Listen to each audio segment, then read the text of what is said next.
Now this is a big 4-liter V6. And right there is the top of the transmission fluid cap. I'm going to take this off and see if I actually have a dipstick in there. Okay, I popped the screw out, you can see, and it's got a dipstick.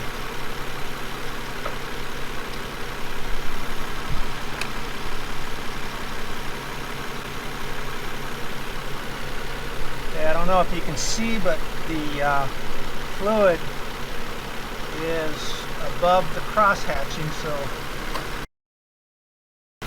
that's full and it looks clean.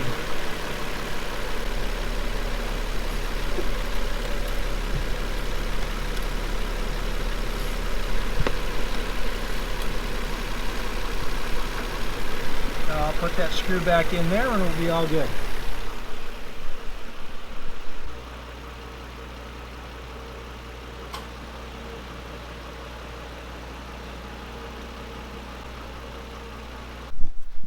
Okay, let's check the oil on this thing. As you can see, the oil dipstick is here and it's got a nice bright yellow handle. Let's pop this thing out.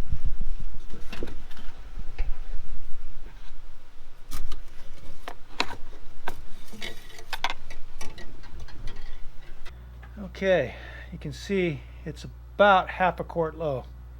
The bottom hole, it's a little pinprick of a hole there, means it's 1 quart. Top one means it's full, and this is the full maximum range right here.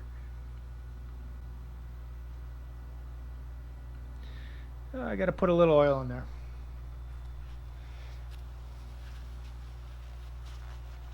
Now you want to make sure your engine is off and leave it off for a few minutes before you check your oil. That gives the oil time to settle in the oil pan and gives you an accurate reading. If the oil is circulating, in other words the engine running, then you're not going to get an accurate reading. So turn your motor off, let it sit for about 3 minutes, and then come back and check your oil.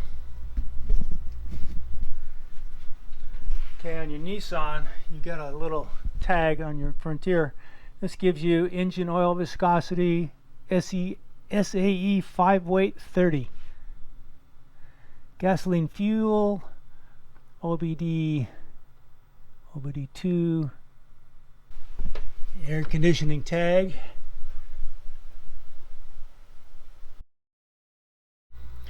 Alright, I've got some 5 weight 30 here.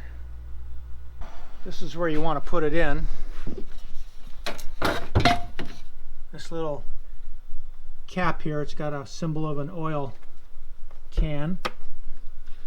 Pop it off like that, and you put your oil right in that little hole, right there. Some people have wondered why oil cans like this have the spout on one side of the can. That's so you can pour it like this and not like this.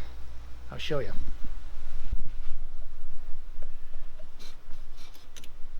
Now this allows me to get this thing nearly horizontal before anything pours out. So I can kind of aim over the top. Because otherwise I'd be making a much bigger mess than I'm making right now.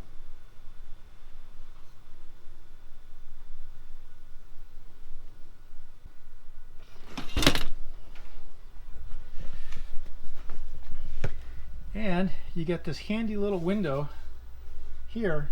And if you, I don't know if you can see it, but that tells you the level. All right, so that was half a quart. Now I'm going to check the level again and make sure I've got it right.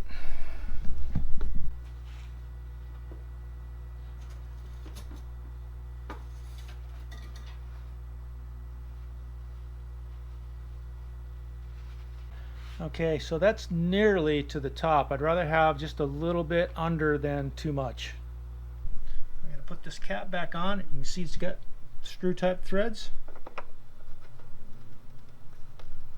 Put it on tight, not too tight, and you're all set. Make sure your dipstick's back in place, all the way seated to the bottom. And bada bing, you're all set there.